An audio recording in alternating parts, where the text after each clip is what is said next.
नमस्कार दोस्तों, NI YouTube channel में आपका स्वागत है। मैं मुकेश कुमार। आपको अभी जो नेपाल की राजनीतिक इनस्टेबिलिटी है, जो राजनीतिक उठापटक है, उसके बारे में मैं चर्चा करूंगा।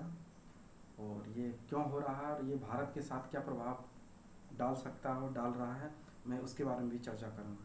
तो आइए शुरू करते हैं। सबसे पहले कुछ नेपाल की हिस्ट्री के बारे में भी जान लें। ब्रिटिश तांत्रिक शासन जब भारत में हुआ करता था, उस टाइम में नेपाल एक स्वतंत्र देश के रूप में वहाँ राजतंत्र हुआ करता था। नेपाल किसी का गुलाम नहीं हुआ उस टाइम से ही वहाँ राजतंत्र हुआ करता था। तो ब्रिटेन वाले यहाँ से भारत से गए, जब भारत आज़ाद हुए तो नेपाल के जनता में भी वहाँ के राजतंत्र राजशाही को ख़त्म करने के लिए एक उग्र आक्रोश पैदा हुआ। और उसी में से कुछ पार्टियां बनी जो आज कम्युनिस्ट पार्टी एमओ के नाम से जाना जाता है, एमए, और दूसरा यूएमएल मतलब unified moist Leninist communist party of Nepal के नाम से जाना जाता है। तो दो दो तरह की पार्टियां बनी। तो जो मोइस्ट पार्टी थी उस टाइम में, तो उसके नेता जो थे प्रचंड साहब, पुष्प कमल दल, जिसे आज प्रचंड साहब के नाम से जाना जाता है। और इसका जो अभी धीरे धीरे मैं बताऊंगा, इसके जो अभी जो राजनीतिक गतिरोध हो रहा है, ये यही नेता थे, प्रचंड साहब थे, साहब हैं, अभी हैं। और ओली साहब के बीच में अभी गतिरोध हो रहा है। तो प्रचंड साहब उस समय एक मोइस्ट लीडर के रूप में जाने जाते थे। तो जब राजनीतिक पार्टियां वहाँ बनने लगी और जब इलेक्शन की ओर, जब लोकतांत्रिक की ओर अग्रसर होने लगा नेपाल, तो वहाँ के पॉलिटिकल लीडर ने कहा, ये प्रचंड साहब से, मोइस्ट पार्टी के जो लीडर थे, उनसे कहा कि आपको मेन स्ट्रीम पॉलिटिक्स में आना होगा, तभी तो नेपाल के पॉलिटिक्स को बल मिलेगा। तो उन्होंने बोला ठीक है, हम मोइस्ट सेंटर जो पार्टी है इसको हम डिजॉल्व करते हैं और हम आते हैं मेन स्ट्रीम पॉलिटिक्स में। तो वो प्रचंड साहब उस टाइम में मेन पॉलिटिक्स में आए और उन्होंने आश्वासन किया कि जितने भी मेरे रिविलियन आर्मी जो मैं खड़ा किया हूँ, लगभग 18,000 का फौज था रिविलियन आर्मी का, मोइस्ट आर्मी का। तो बोला कि जब हम आ जाएंगे, पॉलिटिक्स में आ जाएंगे, तो इसे भी नेपाली आर्मी में शामिल करना होगा। तो इस बात को लेते हुए वो नेपाल के पॉलिटिक्स में आ गए और 2008 में नेपाल में चुनाव हुआ और पहली बार वहाँ का प्रेसिडेंट रामवरण यादव जी बने। और ये प्रचंड साहब वहाँ के पीएम बने, प्राइम मिनिस्टर बने। जब पीएम बने प्रचंड साहब, तो उस समय नेपाल का कॉन्स्टिट्यूशन ड्राफ्ट नहीं हुआ था। ड्राफ्ट के लिए बोला कि हमें 2 साल दीजिए, हम 10 में ये ड्राफ्ट कर देंगे। एक कॉन्स्टिट्यूशन असेंबली बनाया गया, बोला कि 2 साल में हम इसको ड्राफ्ट कर देंगे। तो वो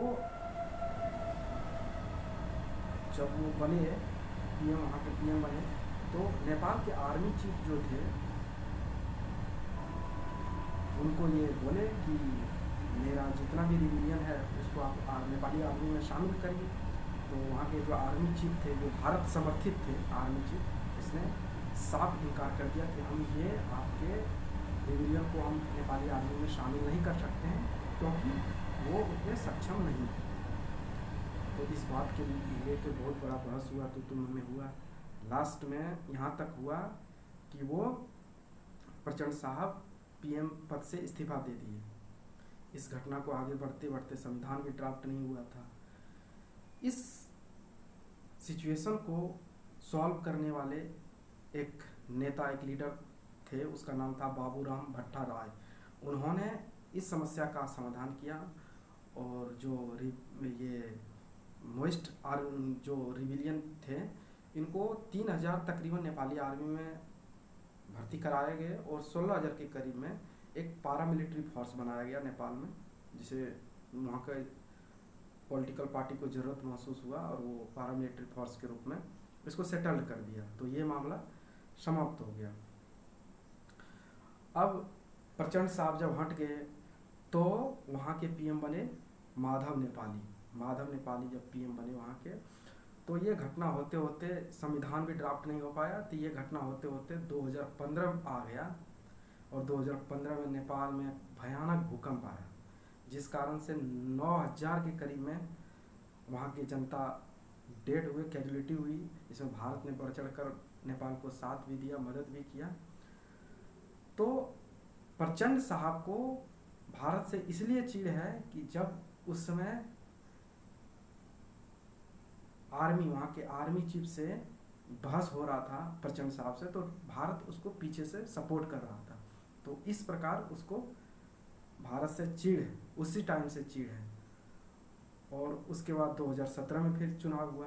2017 में चुनाव हुआ और दोनों ही कम्युनिस्ट पार्टी के नेता, एक प्रचंड साहब और एक केपी शर्मा ओली साहब, ये दोनों कम्युनिस्ट पार्टी है। एक यूएमएल मतलब unified Maoist Leninist communist party ही है, और दूसरा मोइस्ट सेंटर और मतलब कम्युनिस्ट पार्टी ही दोनों है।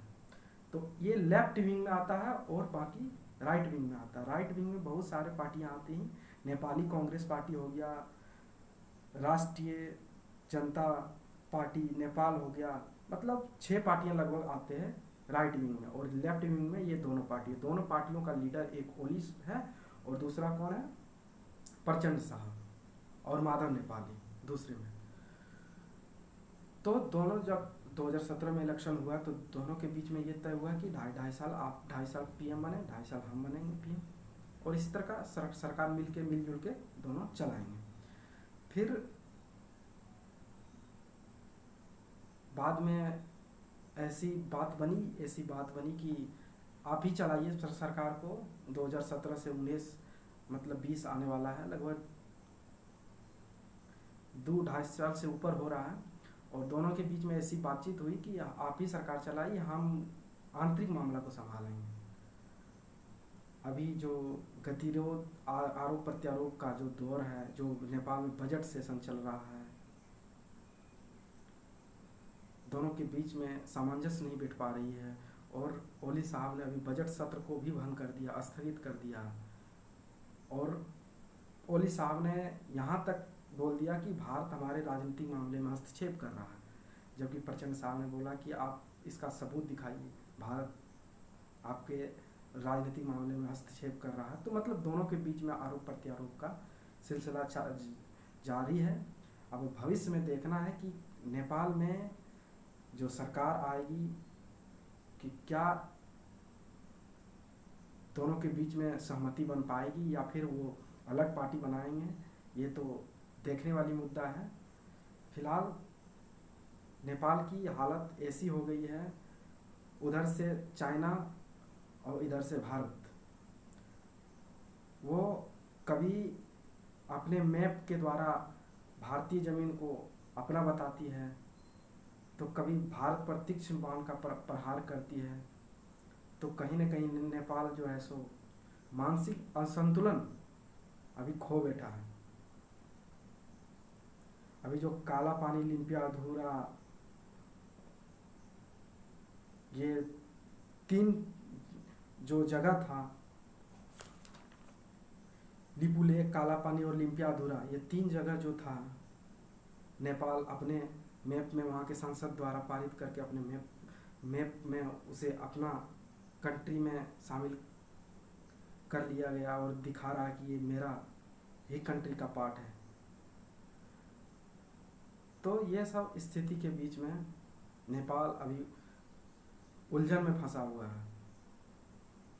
नेपाल में राजनीतिक काफ़ी घमासान है, उठापटक है। तो देखिए आगे क्या होता है, मैं आगे इसके बारे में और अपडेट देता रहूँगा। तो इस चैनल को सब्सक्राइब कर लीजिए। मैं जितने भी नेशनल और इंटरनेशनल मुद्दे होते हैं, जो बर्निंग इशू होते हैं, उन पर मैं डिस्कस करता हूँ। धन्यवाद।